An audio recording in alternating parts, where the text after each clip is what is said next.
Matt, thanks for being here this evening. Sure. We're all excited about hearing about the story. And so me and Matt, we talk a little bit before this, and I get some gossip on him, some of the exciting stories the swashbuckling stories that Matt's been through. And to sort of make sure we cover all these, we've got to start at the very beginning, Matt, in your academic life and in your schooling. So tell us a little bit about where you started out before you into what you do today. Well, where I really started out was when my dad asked me what my college plans were. And I said, well, I'm going to hang around Berkeley for a year or two and see if I can figure out what I want to do. And about 2 weeks later, when I came down to breakfast, there was a University of California application, a state college application on the table, and a note that said, fill these out or have your stuff moved out by morning. He was always a very direct communicator. So I looked at the application and saw that UC San Diego was as far away from Berkeley as you could get, and wrote a little 1, and so forth. And so I ended up going to UC San Diego, that in those days was a hardcore molecular biology school. I thought I might become an ichthyologist or something like that. So in any case, I'm a molecular biologist. So I got an undergraduate degree in genetics, took a year off to hitchhike from Cairo down to Cape Town. It's a slight exaggeration. That's what we all do. We all do that. Yeah. What made you want to do that? I had some friends whose parents were doing the University of California abroad in Nairobi. Yeah. And so I thought it would be interesting to travel from Cairo down to Nairobi. And so you decided that, and you decided to hitchhike the whole time? Well, I'm exaggerating a little bit. In Egypt, foreigners were required to travel by train in those days. And then when I got to Khartoum, there was 80 miles of paved road in Sudan. And so I hitchhiked those 80 miles of paved road. And I have a choice then of either going to Nairobi with Idi Amin or hooking a left into Ethiopia, where Haile Selassie had just been overthrown. And so I figured that going to Ethiopia was the better thought. And riding on a truck there, a shifta, a marked word for bandit, held up the truck and put a couple bullets through the side of the truck to get our attention. Were you in the front of the vehicle? I was actually riding in the cab. Yeah. So it was not as eventful as for other people. In any case, once I got to Nairobi, it was paved roads all the way to Cape Town. Did they steal anything from you, the bandits? Or they just keep on driving? No. What happened is people contributed money and gave it to an old woman, and she walked up the hill. This guy had a long gun. Oh, wow. And so it turned out that a number of the men on the truck had pistols, but with a long gun, you didn't want to argue with them. And so she walked up the hill with her Coptic cross, cursing him, and gave him the money, and he took off. That's crazy. How old are you at this point? This was between undergrad and grad school, so I was started at 21. And how long were you there for? A little over 4 months. Wow, that's crazy. And once you get to, I got to Nairobi, I figured I might as well keep going. Yeah. And it was paved roads all the way to Cape Town, so I hitchhiked. That's amazing. And do you learn a lot from that? Yeah, I've learned a sense of adventure. Yeah. And survival. Yeah. Yeah. And then you came home, and then did you still have some education left at that point? Yeah, so I went to grad school and got a PhD. And is that where you had when you were next shot at? I'm teeing Matt up here. This is the story that a lot of my friends insist that I tell when I'm in a group. So it was a dark and stormy night. Actually, I was at a bacteriology study session at somebody's house, and there were 5 of us, 4 men and 1 woman, and this house had a very high porch. This was in Berkeley, and next door was an apartment building with a garage underneath the apartment building, and we heard a ruckus outside and went out on the porch, and there was a car back down there with the trunk open, and there were these 2 guys carrying this woman, and she was saying, "Not me, not me." And one guy looked up at me, and I thought, memorize his face. And then in the vernacular of the day, I turned into the house, and the one woman, who was the only one that had a brain operational, was underneath the table calling the police. And I yelled, "Call the heat." And a third guy that I hadn't seen. Semi-automatic rifle went boom, boom, boom, boom. And the FBI pulled bullets out of the top of the porch. So who here knows who that was? What year was it? Give them a clue. This was 1973 or 4. I see some grins. Someone being kidnapped. Yeah, it was Patty Hearst. Yeah. And so the FBI artist shuttled between me and a woman who was next door to come up with a composite picture of Sinkyu, who ran the SLA.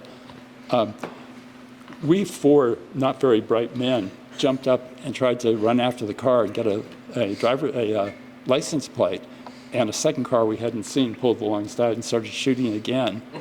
So the angel that watches out for fools and drunkards was on full-time duty that night. He protected you during your time, I think, in Africa, maybe a little bit as well. So after that, you're like, I'm going to have a nice chilled out life. I'm going to go into academia. Is that the foyer into that? Yeah. And so what was your first gig out of school? So I did a postdoc at the University of Hawaii, which turned out to not be a great research environment. And so I transferred to UC Davis and spent 3 years at UC Davis and had a number of job offers and accepted the offer here from University of Texas. Yeah. Of all the places I interviewed, this was the only place that took me dancing. We went to the Broken Spoke. So UT knows how to recruit. And so how long were you there for? What was your experience like there? A standard professor putting together a lab, having graduate students, and publishing papers, and then getting an itch to start a biotech company because molecular biology tools companies were getting started. And there was one company where I bought some reagents from, and it turned out I was talking to the co-founder, and a year later, the company had 30 or 40 employees and a big, thick catalog. And I said, I could do that. Yeah. And why did you think that? Just ignorance? Yeah. Boredom? Pure ignorance. Yeah. That's the common theme of these talks, is we will have to have a little bit of ignorance to do what we do. I can tell you lots of things that you shouldn't do because I did lots of things that you shouldn't do. Yeah. So this was an era where these kind of companies were just getting started. And I worked on RNA, the molecule that was in the COVID vaccine. And working with RNA has a reputation for being really difficult because there's an enzyme, ribonuclease, that's on your fingers. It's all in the environment. And so you have to have good technique to work with RNA.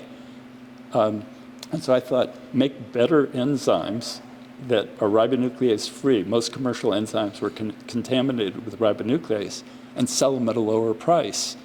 And that's a really good way of a race to a bottom of competing on price. So at the end of a year, we had total sales of about $2,000. Fortunately, a friend of mine suggested that we make something called the ribonuclease protection kit. And I'm sure most of you are familiar with PCR, polymerase chain reaction. Well, this was an era before PCR was invented. And so ribonuclease protection was the most sensitive technique. And it had a reputation for swallowing a postdoc's a year out of their life, trying to get the assay up and running. So we said, let's put it in a box. Let's put in positive and negative controls. Let's even add ribonuclease-free water. And I wanted to run an ad that said 10 times more sensitive than a northern blot, which was the standard technique that people use to analyze RNA. And the woman who was working on that kit had way too much integrity. She only got it about 7 times more sensitive. And I said, we can't run with 7 times more sensitive than a northern. And literally, when we were running on fumes, she came to me and showed me a gel and said, hey, it really is now 10 times more sensitive than the northern. And we ran an ad in the journal Cell. And a couple years after we had done this, the saleswoman at Cell said that ad drew more responses than any other ad that had been run up to that point. and that saved the company.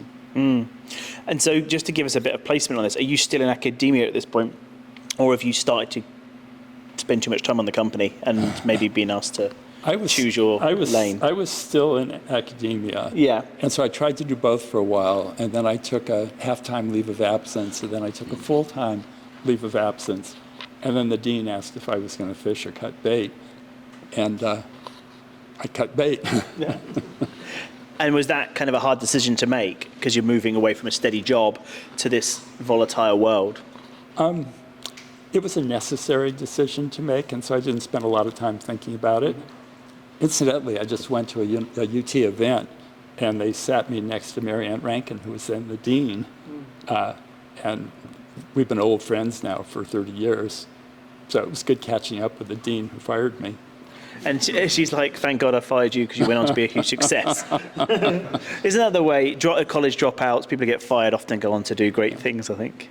Yeah. And so was it just all up and to the right from there? Like sales going crazy? Tell us a little about that journey after quitting.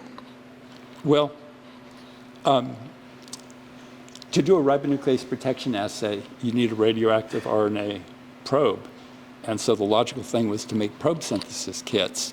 And then the next thing is to make RNA isolation kits. And before long, we had a lot of RNA products. And I said, well, let's trademark the term the RNA company. Let's capture mind share. Yeah. And Promega was probably the largest tools company like we were. And Bill Linton, who started Promega, told me they all laughed when they saw us call ourselves the RNA company. And he said a couple years later they stopped laughing. Let me digress for a moment, make a couple comments. One of the mistakes I made was hiring too many people, so we burned through a lot of money. So all of you who are hiring, you can do it with fewer people. Two, there's a lot of ways to save money. So for a catalog, there's a company called New England Biolabs, and it's still in existence. And it's a company with a great deal of integrity. I admired New England Biolabs, and all of their catalogs had a pretty outdoor picture. I found that getting the rights to an outdoor picture was frequently expensive. However, Texas Parks and Wildlife had a photo library, and they'd give you a photo for free. So the early catalogs all had pictures, images. And I said, instead of having pictures from all over the world, all my pictures would be from Texas. Out of necessity. This was the last catalog, and this has almost 200 pages. And at this point, we had about 350 employees, and that's when I went ahead and sold the company. So I'll pass these around to give you a feel. Where was that last picture taken? Is that Texas still? And the inside, the lily pads. It's still Texas. The inside cover probably describes That's beautiful, that picture. who the photographer was and what it is.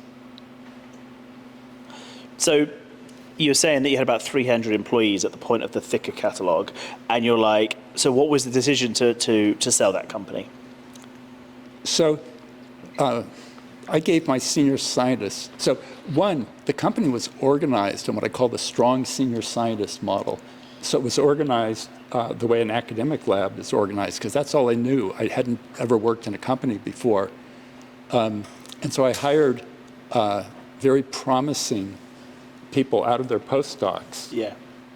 And gave them a lot of independence. So I'm guessing a number of you are familiar with SBIR grants. Mm-hmm.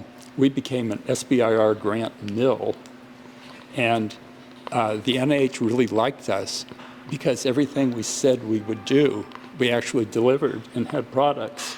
And so a senior scientist would write an SBIR grant, get funded, would then be able to hire other people.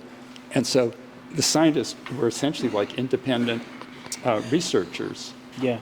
And you said this to me, and when you were talking about we must be 10 times more effective, it kind of reminded me of a Steve Jobs move Steve Jobs would often do that. Like, no, if it can't be this thin or it can't be this small, we're not going to do it. The other synergy to you and Steve, I don't know if you appreciate that connection or not, but I'm doing it anyway. But is that you put people in product positions, what I would call a product position, in the position of the product rather than just straight up scientists, you know. And that's what they did so well at Apple, was they put people like Johnny Ives in decision positions and in control. So that's how I understood what you were explaining there, is these people. Very much so.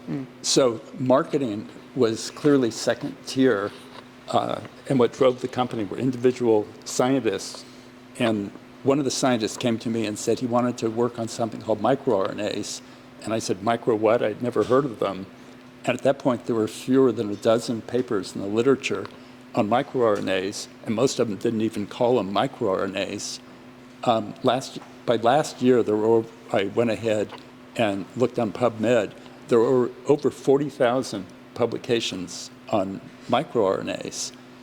And David started working on microRNAs, making kits to study various aspects of microRNAs.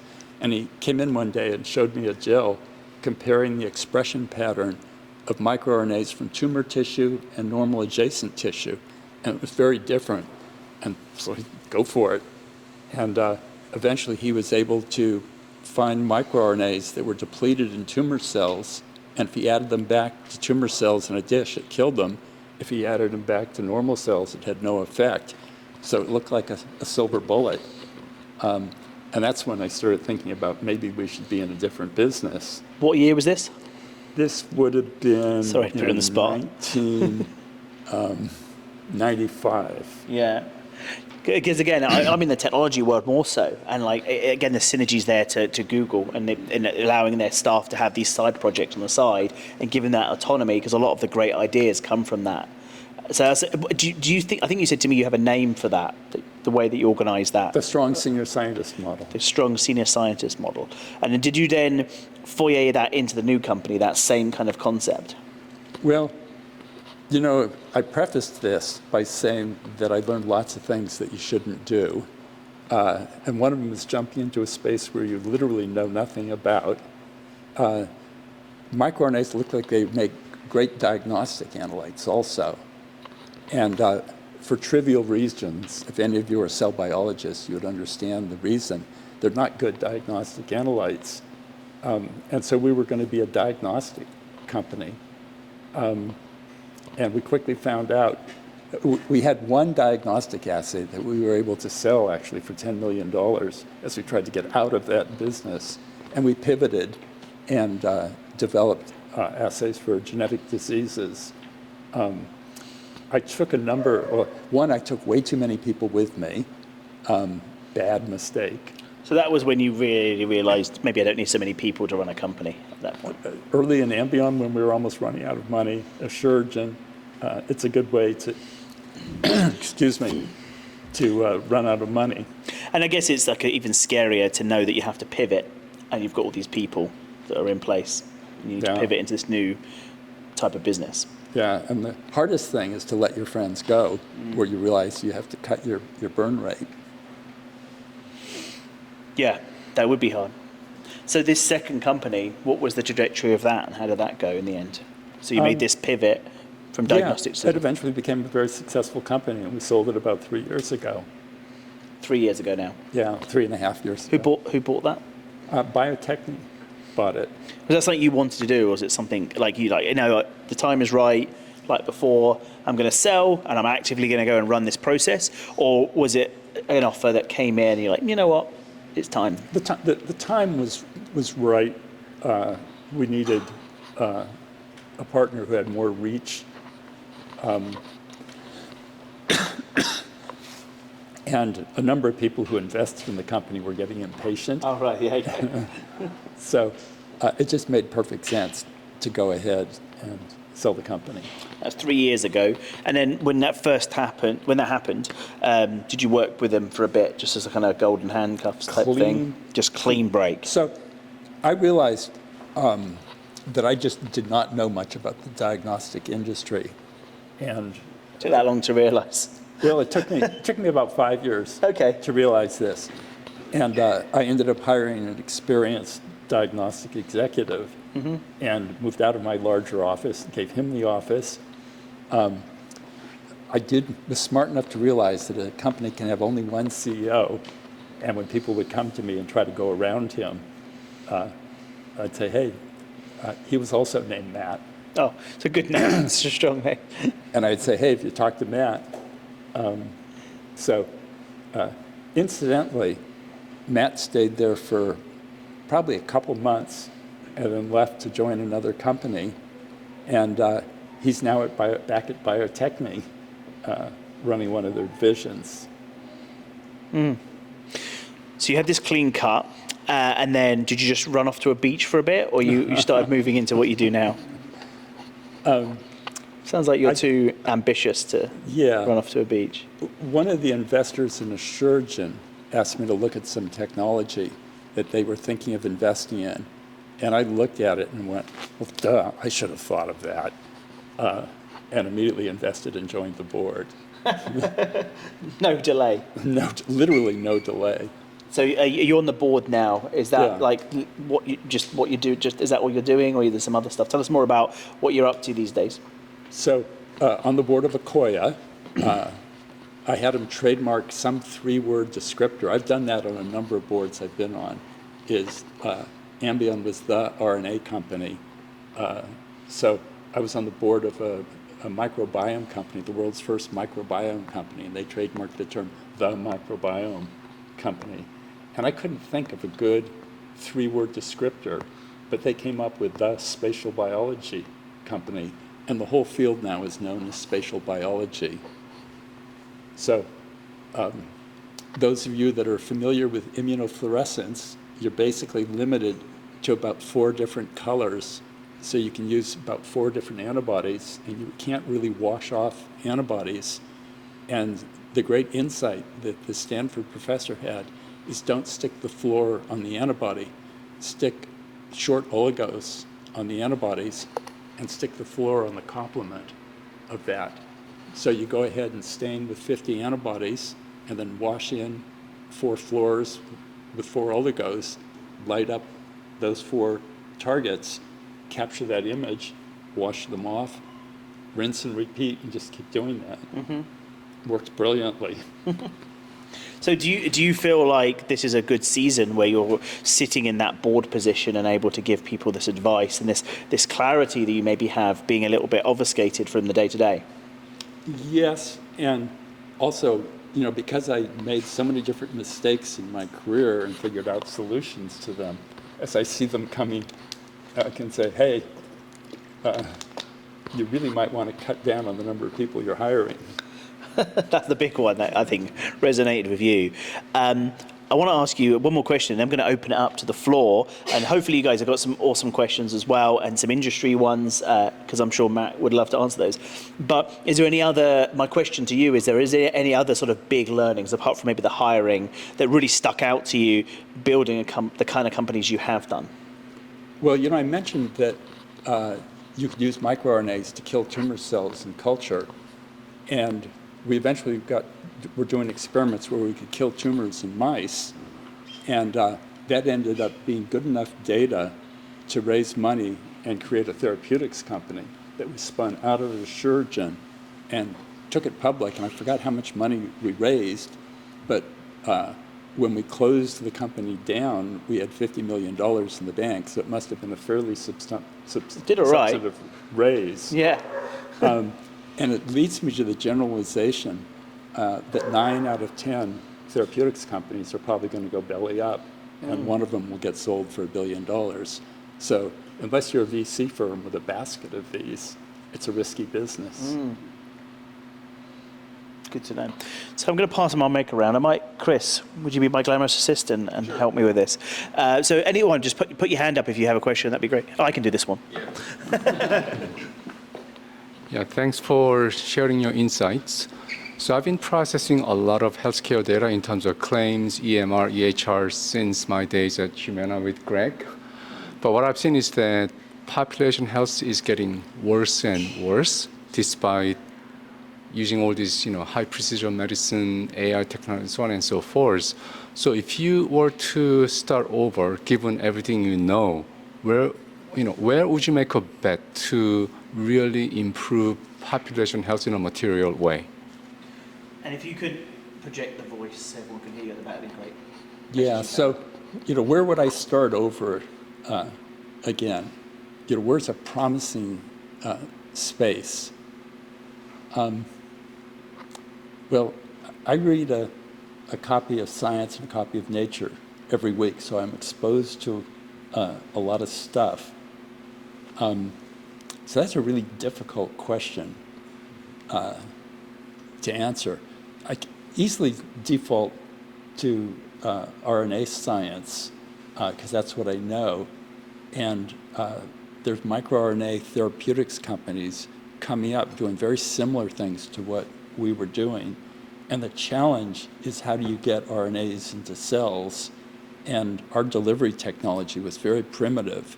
And now new delivery technologies are working fairly well, and people are even delivering into specific compartments in the cell. And so this is going to be a big area.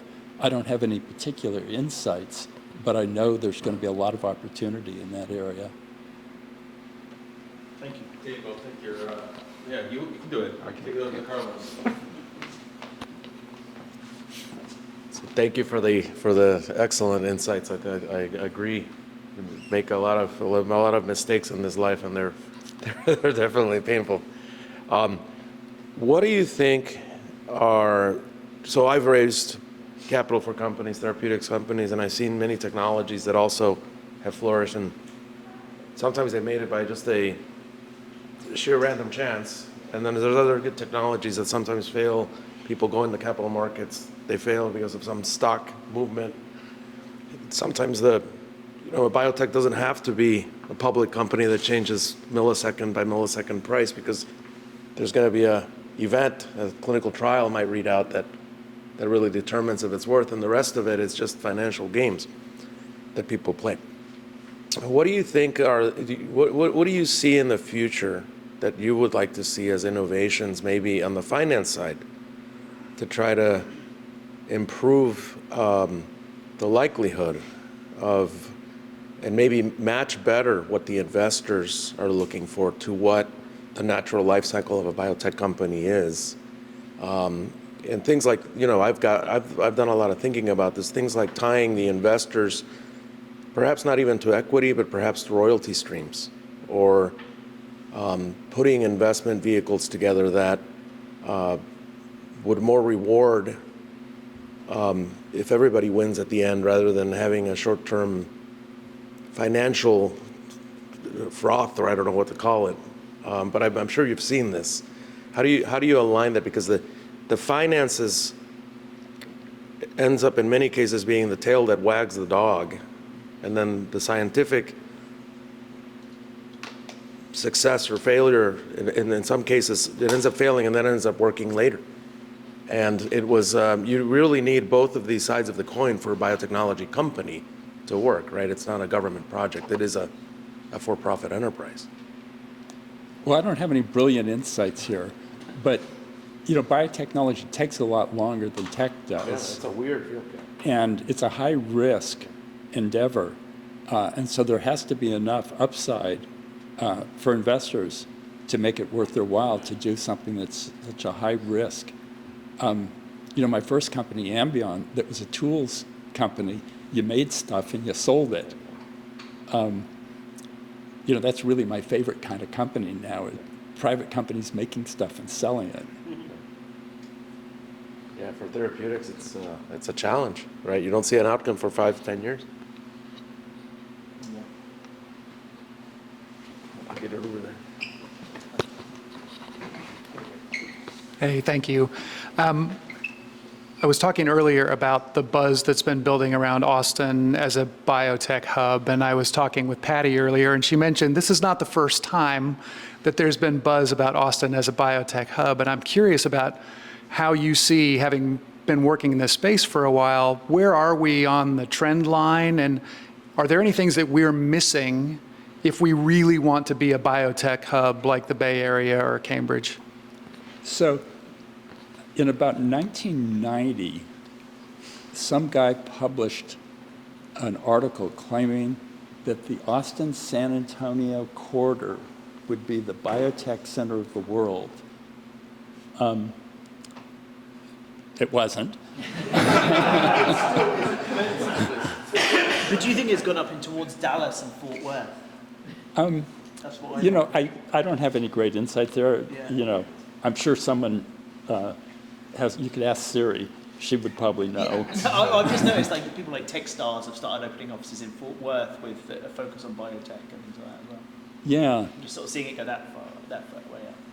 You know, when I started, there was one other biotech company in Austin, and to hire senior scientists, they all came from someplace other than Austin.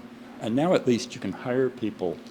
There's local talent, there's lab space, and so I think whether we become a bigger hub is going to be determined by the size of companies that get started here. And if a couple of them hit real pay dirt, we'll become more of a hub. So Ambion was bought by a company called Applied Biosystems that merged with Invitrogen, changed their name to Life Technologies, and was bought by Thermo. So the sign outside where my offices were kept changing every couple months. Thermo is, I don't know, a $17, $18 billion company, and they kept their lab space here. Biotechne has kept the Asuragen lab space here. So the people aren't leaving, the people are staying here. And I think there are a lot of other companies out there. So I think we have critical mass. That was your question. I didn't mean to interject. I just seen it. That's what I'd seen. And I'll share this, that when I was curating, you know, we have a research team that creates a prospect list when we do these events, right? So you all run the spreadsheet somewhere before I emailed those of you I hadn't met. But there's hundreds of other bio entrepreneurs in Austin that, you know, maybe due to lack of social infrastructure. I know Scott and Jason, you guys do community organizing, and you know, there's MedTech Connect, which is getting folks together, but there's just so many people who are just, you know, tinkering away in labs and offices elsewhere, and it would be great to surface them. So my call to action again to you is figure out a way, you, Drew, the Capital Factory crew, to bring these folks to life. Well, I'll be back there with the... Yeah, any questions Any back more here? questions? Casey?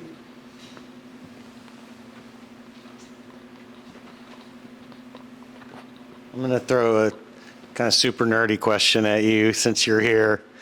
And so I'm built our model all around antisense oligonucleotides, and I forgot that you were like one of the RNA guys, like in the beginning, you know, and that your knowledge. So, you know, I'm fascinated by the technology because of like getting into patients faster. There's some like more things around toxicity known, around like the sort of the profile of these molecules. But I was curious if you're talking about microRNAs. I'd never heard it from a therapeutic standpoint, just from like a biomarker standpoint. And so, you know, if you had the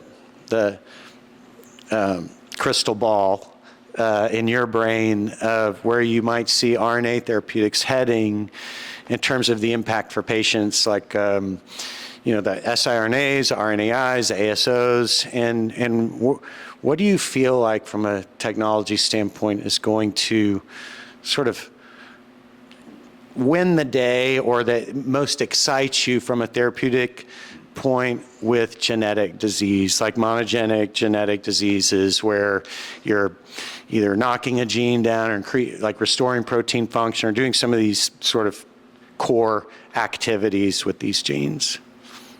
Well, you know, speaking generally, when you understand the etiology of a disease, there's a whole palette of tools out there now.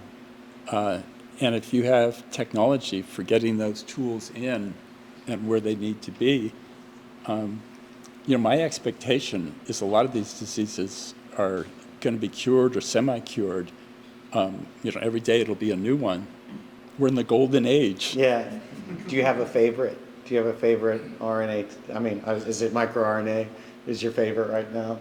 No, I'm agnostic. You are. As I say, not only do I read Science and Nature, but I also read JAMA and New England Journal. And I see stuff that 5 years ago was in Science or Nature, and today it's in JAMA or New England Journal. Thanks, man. Any other questions? No? Matt, I want to thank you so much for your time today. And